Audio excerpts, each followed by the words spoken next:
Halo semuanya, welcome back to my channel again. Di video sebelumnya, gue udah menjelaskan dan membagikan perjuangan gue untuk mendapatkan PTN favorit. Nah, ini adalah part 2 dari episode kemarin.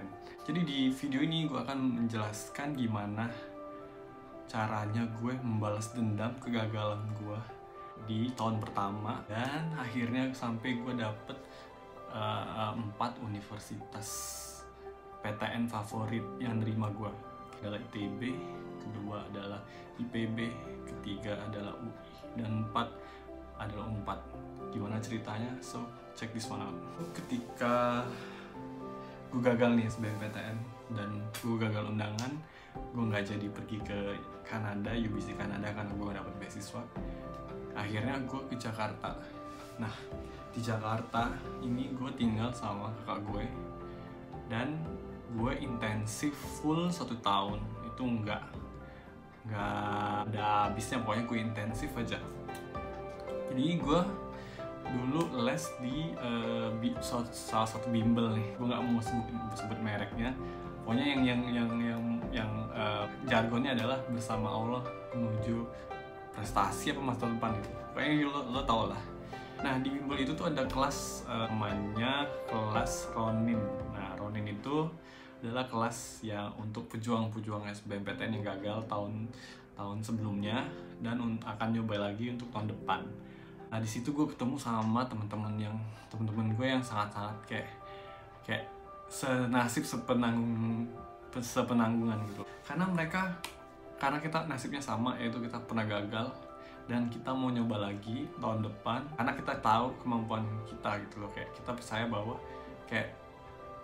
kayaknya kita kemarin kurang beruntung aja, makanya kita mau belajar lagi untuk dapet PTN yang kita inginkan di tahun depan. Nah, long story short, kerjaan gue adalah rumah tempat les, ya itu dulu doang gitu loh. Sampai kayak gue udah mateng banget materinya dan kayak guru-guru di sana tuh udah kayak bosen liatin gue karena gue selalu minta konsul materi-materi yang menurut gue belum paham. Waktu itu cara gue belajar adalah gue belajar lebih menitikan ke pelatihan soal. Jadi gue ambil tuh semua ya kayak segala buku bank soal itu gue beli. Di tempat lesnya juga ada buku soalnya sendiri, soal SBMPTN. Jadi gue kerjain semuanya. Ketika ada yang gue nggak ngerti atau nggak tahu, gue lingkarin, gue tanya sama guru. Pokoknya sampai gue bosen, sampai gue kayak nggak ada alasan lagi gue nggak ngerti. Tuh, kemudian ketika sebelum gue nanya ke gurunya, gue pastiin dulu kalau gue udah ngerjain soalnya dulu. Soalnya beda banget ketika lu langsung nanya gurunya tanpa lu berusaha dulu, sama lu berusaha dulu baru nanya. Nah, itu beda, karena ketika lu berusaha dulu, lu stuck dan lu dapat pencerahan dari guru, itu lu bakalan lebih ngerti dan lebih terpatri di dalam otak lo. Jadi lu lebih ngeh. Kedua adalah kebiasaan gue selalu ikut tryout dimanapun di daerah Jakarta. Even gue pernah tryout ke Bogor, ke Bandung, gue pernah kemana lagi ya, pokoknya gue udah istilahnya udah banyak banget TO yang gue ikutin. Setiap ada TO akbar atau TO publik itu gue selalu ikutin. Dan beberapa kali gue dapet uang nih, ya cuan lah dari dari tryout tersebut. Nah, ketika gue dapet ya maksudnya gue gak beberapa kali dapet juara 1. Gue di Bogor tuh pernah nih, di Regina Pacis Bogor, gue dapet juara 1. Itu dapet kamera yang harganya dan kamera, dan gue jual lagi karena gue gak butuh banget kamera. Gue jual lagi itu hampir jutaan lebih deh. Terus gue dapet HP pernah, karena gue juara 1 juga pernah tuh dapet HP, dapet uang, dapet MOOC, dapet sertifikat, dan dapet les gratis pun pernah. Jadi sebenarnya kayak gue di tempat les juga gue pernah dapat juara 1 nasional. Itu nilai tertinggi nilai nasional gue tuh pernah sampai 900 berapa gitu per 1000.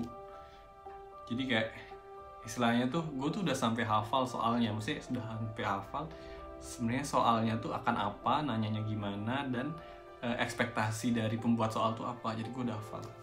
Nah selain SBMPTN gue juga ikut ya intensif SIMAK lah. Nah intensif SIMAK tuh sebenarnya sama aja sih sama intensif SBMPTN, cuman kayak soalnya lebih ke SIMAK. Nah di intensif SIMAK itu gue print segala soal SIMAK dari 10 tahun terakhir. Gue print, gue kerjain sendiri, terus gue tanya ke guru-guru.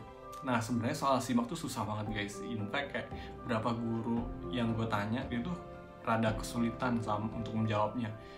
Makanya gue kayak oke, this is interesting, karena kayak nggak semua orang bisa, even kayak guru pun ada susah untuk ngerjainnya, apalagi orang kita yang ilmunya masih minim. Nah kemudian setelah gue habisin segala soalnya, nah satu lagi strategi gue adalah gue beri waktu.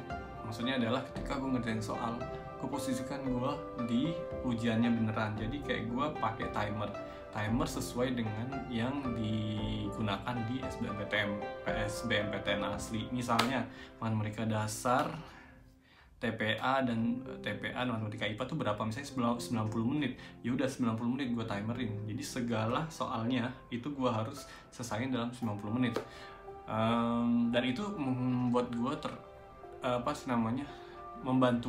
sangat membantu gue di hari H SBMPTN, karena gue akan pressure-nya itu udah gue latih sebelumnya. Soalnya gini, banyak orang yang pintar, tapi ketika dia harus mengerjakan soal dalam waktu yang minim, itu dia langsung stuck, kayak nggak bisa mikir, karena dia nggak ngelatih pressure ataupun pressure dari si ujiannya tersebut. Jadi dia bikin gugup, terus panik, akhirnya dia nggak bisa ngerjain apapun padahal dia tahu dan bisa mengerjakan soal itu.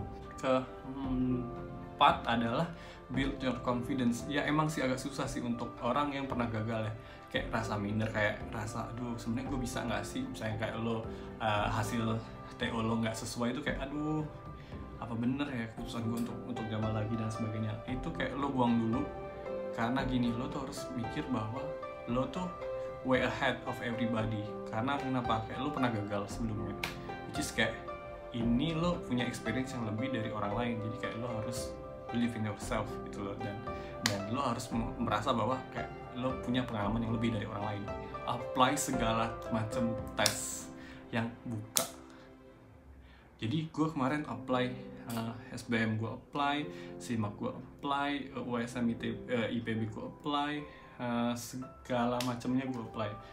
Jadi gue kemarin sebenarnya di tahun selanjutnya, tahun kedua tuh gue nyoba SBMPTN of course, SIMAK of course gue coba, sama SM IPB. Nah gue ketika ini gue ceritain satu-satu ya. Gue di SBM gue alhamdulillah lancar, karena gue udah latihan terus, dan TO udah gue jalanin semuanya. Jadi ketika gue ngerjain soal tuh udah istilahnya tuh udah terbiasa, kayak gue latihan biasa. Jadi kayak udah sangat sangat terbiasa lah. Nah yang bikin gue khawatir adalah gue takutnya adalah gue salah ngelingkarin atau apa yang yang stupid mistake gitu loh. Gue ngerjain 5 menit terakhir itu gue pastiin lembar jawaban gue tuh emang bener-bener ada nama gue, nomor gue bener, segalanya macam bener, dan nggak ada cacat sama sekali di lembar jawabannya. Itu yang gue pastiin. Dan udah SBMPTN gue nunggu, kemudian SIMAK. Nah kalau SIMAK gue nggak tahu kenapa emang susah ya soalnya, tapi gue ada beberapa soal yang gue yakin banget gue bener. Jadi sistemnya dia kan ada sistem minus, jadi kayak gue ada beberapa soal yang emang gue secure bahwa ini emang bener soalnya. Jadi gue jawabnya tuh yang emang bener-bener yang gue tahu gitu loh. Dan kalau misalnya gue nggak tahu, gue nggak akan jawab. Ataupun misalnya ada sesuatu yang gue sebenarnya agak tahu tapi nggak yakin, ya gue hitung-hitung lagi. Oke, cost and benefitnya kalau misalnya gue jawab berapa, kalau nggak berapa gitu loh. Jadi kayak I put math on it gitu loh. Terus USM IPB gue langsung ke Bogor tuh tesnya di aulanya. Terus gue tes dan gue ngerjain soalnya tuh kayak sama bukan sama persis sih, kayak selevel TO. Jadi karena gue udah mabok sama soal TO, pas gue lihat soalnya tuh kayak ya udah kayak TO biasa. Jadi kayak gue udah segala macam soal tuh udah di luar kepala gue tahu jadi itu membantu gue banget.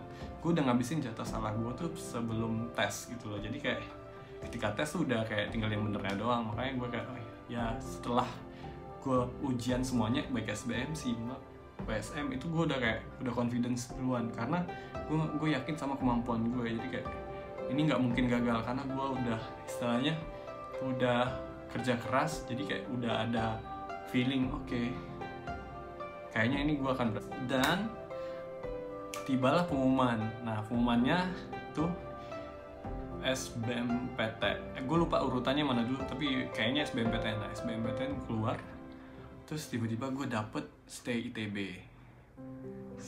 Itu pilihan pertama gue, dan akhirnya kayak gue istilahnya gue telepon lah orang tua gue, ya gue terima tuh stay ITB. Terus langsung kayak everybody happy including my sister and my mom and also my dad that gue udah nggak ngomong selama setahun karena gue pengen buktiin bahwa gue tuh bisa ngerjain ini. Makanya kayak gue dulu mikir gini, gue nggak akan pulang sebelum gue bisa berhasil. Nah ketika gue berhasil, akhirnya gue bisa ada alasan untuk pulang, and that's the best feeling ever. Kemudian SIMAK, nah untuk SIMAK gue buka tuh pengumuman ketika gue udah pulang di rumah. Pas gue buka pengumuman kan gue dapet di suatu jurusannya. Gue nggak mau jawab jurusannya apa karena sangat sensitif, ntar gue dipukulin orang. Dan kelas reguler, notes itu kelas reguler, nggak paralel ya. Jadi kayak udah bayangin kan, itu sama aja gue lulus SBMPTN sebenarnya, kelas reguler. Dan ketiga adalah si IPB gue dapet di statistikanya yang passing grade nomor 1. Dan jadi akhirnya ada pertanyaan nih sebenarnya, terus gue milih yang mana? Sebenarnya gue mikir gini, ada kalau IPB gue kayaknya nggak gue pilih karena kejauhan ya. Nah tinggal UI dan ITB. ITB emang dari dulu gue pengen. Kalau UI itu kayak gue ngerasa deket rumah banget, kayak gue bisa ngehemat gitu loh. Kayak ya gue tinggal di Jakarta, terus tinggal bolak-balik tuh lewat belakang doang. Jadi gue kayak nggak harus bisa hemat uang kos dan lain sebagainya gitu. Kayak oke, kenapa nggak ini? Nah akhirnya ketika gue tanya segala orang, mereka menyarankan gue ambil ITB. Jadi gue ambil ITB. Jadi itulah ceritanya gimana gue bisa dapet ITB. Plus gue harus mengakui ini gue ada dosa banget gue, dan ini gue nggak encourage orang untuk melakukannya. Kalau misalnya gue bisa ngulang waktu, gue nggak akan ngelakuin ini ya. Nah ketika gue udah diterima ITB, terus udah tahun pertama, nah kemarin itu gue mikir gini, gue tuh sebenarnya gue tuh suka belajar manajemen sebenarnya, manajemen sosial lah, misalnya kayak manajemen social science lah.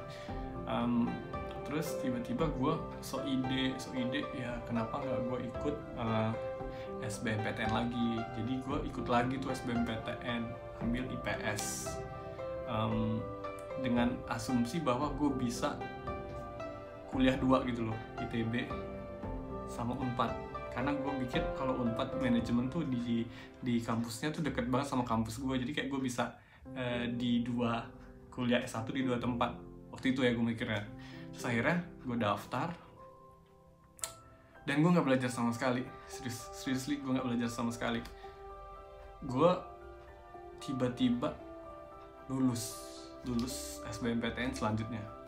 Jadi gue udah 3 kali SBMPTN dan gue yang ketiga ini gue lulus tanpa belajar sama sekali. Nah ketika dapet dan gue mau daftar ulang, akhirnya kayak